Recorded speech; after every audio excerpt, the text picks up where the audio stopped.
Welcome back to the county seat. Our topic today is mail-in voting. As we learned a little bit earlier in the show, mail-in balloting is not new. It's been around for, well over 100, almost 150 years at this point. So we are going to talk about the phenomenon here in Utah. Joining us to give us an administrative perspective on mail voting, we have two of our county clerks, Alaina Lofgran from Juab County, the clerk auditor there, and Curtis Koch, who is the clerk auditor of Davis County, just to the north of us. Thank you both for taking the time. Curtis, I really appreciate your taking the time because you interrupted your trip to Southern California with your family just to stop and talk to us. Elections are what we do. Yeah. This is exciting. Very good. So, Davis County and Duchesne County were the first two counties to really delve into the idea of doing all mail-in. Most counties had some provisional balloting, absentee balloting that was done by mail, but your two counties really kind of pioneered this. Could you see this as being the way to the future early on when your county started? I think so. Our reasons for doing this were to help remove barriers to voters, help bring the people their ballot with as few obstacles as possible. Mm-hmm. And so as we started this, that was the goal. And we've seen that. And we continue to see that. And I think that's why you're seeing it spread across the state. It allows voters to research topics, candidates. It brings them an opportunity to engage at a level that they traditionally didn't have using the old system. So, I mean, Davis is one of our top counties. You're class 2. You're at the top of the county food chain. Now, Alaina, your county is not at the top of the food chain. Was this financially a heavy lift for you guys to make a switch from voting machines over to mail-in balloting? This was actually a good change for us. It's actually cheaper to do the mail-in vote and versus the machines. The machines that we had were, getting kind of expensive to maintain, and this has really made a difference in our county as far as financial wise. Did you feel kind of funny? It's just, like there are a couple of counties that switched to mail, and they just spent like millions of dollars on new machines. And it's like, oh well, I guess that's gone. Was that a factor or consideration in looking at it? Is looking at where you just come from? For us, we had a system that needed to be replaced, and we had used the old system to implement this vote by mail approach. And so the new system, it's far more cost effective. When we're fully implemented, we'll have, I would say, 700 fewer voting machines. Those voting machines are expensive, and the staffing to run those, the poll places, those are very expensive. And so we've actually seen cost savings as well. The overall benefit financially is to the taxpayer, and you increase their access to the ballot. It really is a win-win scenario. How do the people feel about it? I remember having a conversation with Duchesne County, this is before you guys even tried, and their number one complaint they were getting from citizens across rural Duchesne County, and that's the reason they went, is because their communities are so spread apart. But their number one comment that they were getting is, I like to go vote. It's like a social event for me, and they were mad because it was being taken away from them. They couldn't go to the polling place. Have you encountered any of that in Juab County? We have. We've had a few people, say they like to go to the polling place, but then after they come in and they see what the process we go through and how the mail-in ballots are actually handled, I think they're quite pleased with that. Does anybody worry that their ballot's not going to show up? Yeah, I think so, and I think that's a reasonable concern. Everybody wants to know that their vote counted, and so they have the ability to go and make sure that their ballots have been received. And we want to make sure that that people feel comfortable with it. I think it's funny, you mentioned in rural counties this social event, and even in Davis County, I've heard a couple of people mention that, but the big issue has been they want the I voted sticker. It's the sticker more than the social. social aspect of it. And so, having said that, when I talk to the general public, people love vote by mail. You can sit at your computer at home, you can research the topics, you can research the candidates, and cast a ballot that is truly your ballot. If you're blindsided by a race, you don't know what to do, you're not leaving it blank, you're not saying, maybe. You have the opportunity, and that's what people love about it. We have busy schedules. Things are getting busier and busier.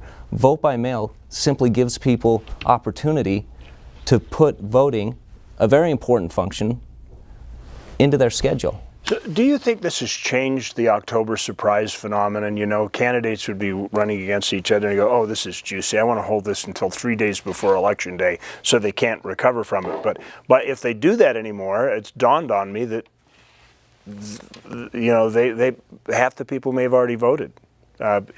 Isn't transparency fantastic?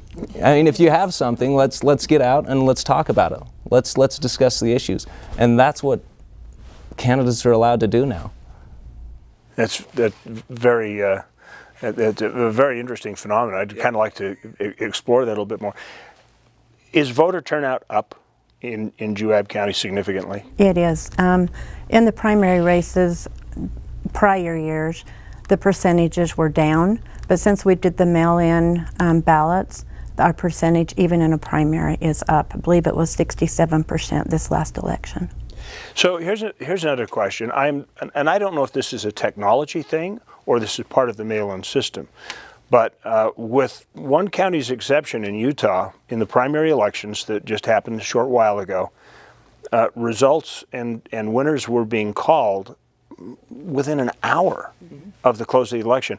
Is that partly because of how you tabulate the process, or do you not touch those ballots when they come in until Election Day?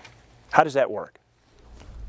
So we process, as ballots start to come in, we start to process them. There's several security processes that we go through, and we're scanning those ballots. They are not tabulated until 8 o'clock when the polls close. Then we'll calculate and tabulate. But because we're able to do a lot of that work 2 weeks, a week leading up, election night, we can release those initial results quickly. 8:30, you're putting out the numbers of everybody that's voted. Yeah, and it seems to me that not too long ago, some of the Wasatch Front counties, I don't know, maybe it was 2 or 3 elections ago, they weren't getting final results out until almost canvass day. It was like there were still things that were not, the close races were still being collected. Does this system help improve on that? Yes, it does.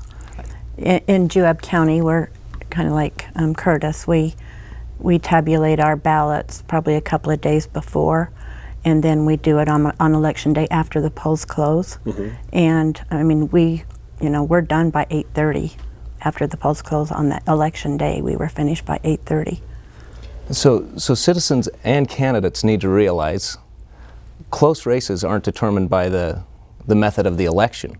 If it's a close race, it's a close race, and the end of the election is the canvass.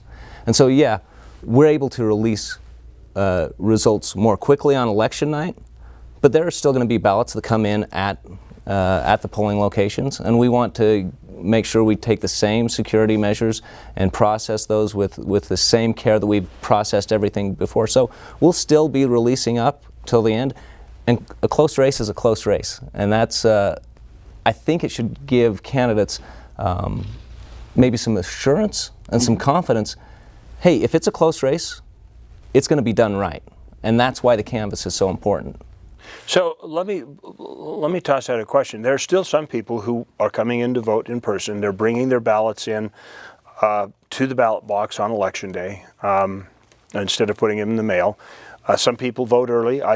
In mail-in, I've done it both ways. I've waited till Election Day because I was still trying to figure some stuff out, and I've had my mind made up and took care of it like the day I got the ballot. But my question is, what percentage of your populations, respectively, still are coming in to vote in person? Do you have a number? It's a kind of an unfair question because I didn't prep you on it, but do you have an idea? Off the top of my head, I'd say, and this is off the top of my head, 10%. Yeah. But I think that's probably even high. But even if they do come in, that's great.